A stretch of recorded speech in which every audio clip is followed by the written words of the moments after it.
Spiky Bits. Hey guys, MBG here today with a look at the newest White Dwarf, issue 11, dated 12th of April 2014, which is basically Saturday. So this is the big issue that's showing off the new releases for the Astra Militarum.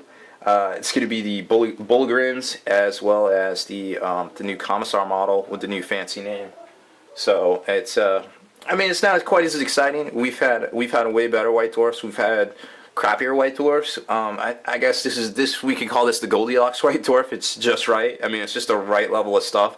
The excitement level isn't quite as high just because it's not, there isn't, we've kind of seen everything that's coming out already, so it hasn't, it's kind of like, whatever. I mean, it's got a good paint splatter article, it's got a good battle report, some solid content in here, but it isn't anything like, oh man, first look at the new guard, kind of type thing. So I'm trying to keep that in mind as I read it and as I reviewed it, as I'm reviewing it right now, just because I don't want to be overly negative, just because it seems like there isn't that wow factor.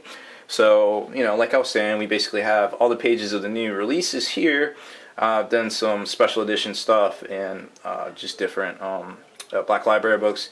Then we got the Canadian Defense Force, which is like the new battle forces, I guess, is kind of what they're coming out with. New releases from Black Library. Phil Kelly has some interesting things to say about sportsmanship, and we'll get into that. Into the Meat Grinder was the battle report, paint splatter. It was an interesting article. I mean, it wasn't like, it wasn't like super good, but it wasn't like, hey, this is how you dry brush craters, because that was kind of ridiculous. And then some rules on Bullgrins, which of course the new Guard Codex is out this week, so we all kind of have the rules already. But thank you anyways, guys. It was very nice that you included them in there. Some designer notes about the new models themselves, like kind of how they sculpted them and things like that. It wasn't anything too crazy.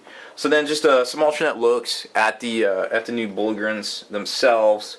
There's all sorts of different poses and heads and things like that. You've got the Bane mask, and then you got your improvised armor kind of thing here with the tank treads and the invulnerable save shield and your the normal cover save shield thing. I don't know. I mean, it's cool looking. Then you got the special edition character there. So there's cool stuff. I mean, there's a bunch of dudes with ripper guns, whatever. This new releases. The Canadian Defense Force, like I said, is the new battle force, basically. It comes with a lot of things. And then we flip to Phil Kelly's column, like I said, kind of about sportsmanship. It was alright. I mean, it is what it is. Nobody likes to be called an idiot, but a grok-licking son of a snotling is, of course, perfectly fine, and that kind of echoes, I guess, a 14-year-old narrative there. Into the Meat Grinder was the battle report, which featured a guard against the orcs, which could be, dramatic foreshadowing, because supposedly the orcs are supposed to be coming out soon, if you believe all the rumor mongering. So it was an interesting one. They used the defense lines, and there's a better picture in the back of that. It's not quite in here, so it was a good one. Here's the paint splatter articles.